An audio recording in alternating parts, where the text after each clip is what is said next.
Okay, so the Prime Minister, he's on his way to the Adass synagogue today. This is 4 days after it was attacked in a firebomb attack and after it was regarded as a terror attack. Joining us live now from Melbourne is the former Labor Senator Stephen Conroy.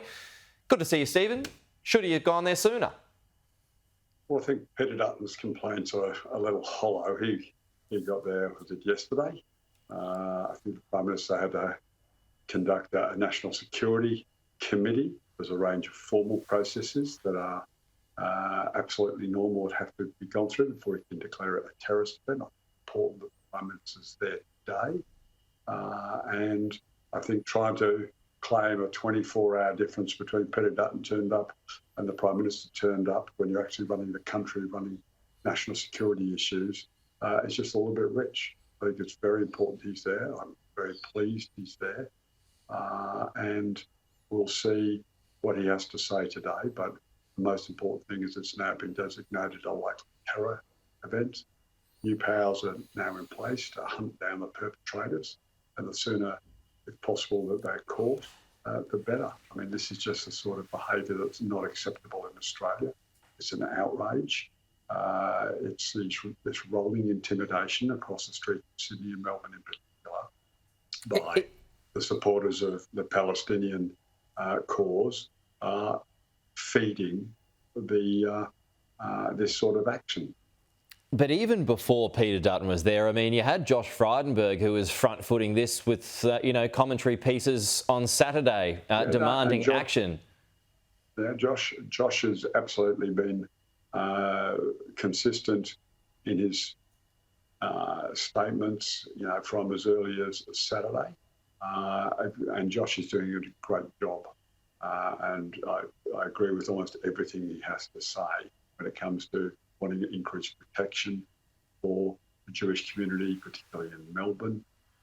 It is just beyond the pale that the Melbourne Jewish community are feeling, so threatened in our own city. And we need to step up and do more to ensure that they feel safe in their home. So I've got no criticism of Josh. No, but the point is that, I mean, Josh has obviously recognised the significance of this moment, and the suggestion is that the Prime Minister hasn't. That he's playing tennis. He's drinking with Labor supporters in the western parts of the country. Should he have just recognised the significance of this moment, where a place of worship was attacked and people feel threatened? Should he have just gone sooner? Well, I mean, Peter Dutton didn't get there till yesterday, so I mean, the same criticism could apply.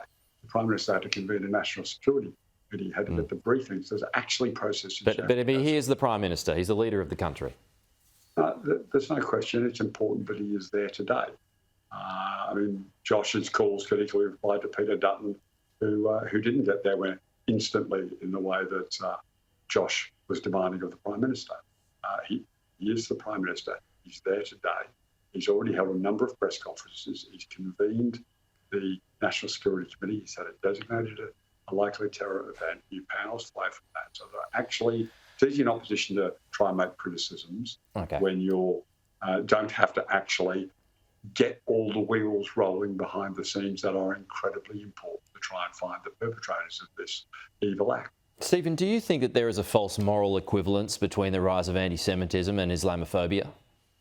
Well, I think if you want to try and argue that Islamophobia is an issue, and no question that in a broader sense it is, but in the last 14 months or so since the heinous, outrageous attack by Hamas on the state of Israel, can you point to Islamophobia being an issue in this country that has been fueled by that attack? That there's some behind-the-scenes activity that ASIO are advising you. There's all this Islamophobia taking place. Well, I mean, the answer to the best of my knowledge is no. No, and the attack on the synagogue proves that, doesn't it? That they're not at the same level.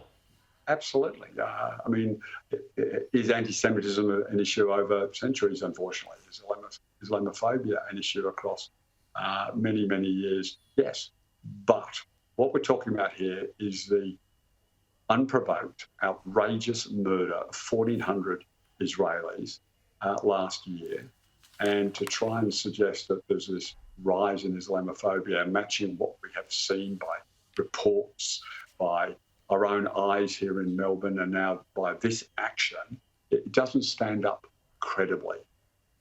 So I don't think that is a cover for why we don't need to do more to highlight and protect the Jewish community in Australia. And even just having to say those words makes me sick to the stomach. Stephen, we will leave it there. Good to see you as always, though.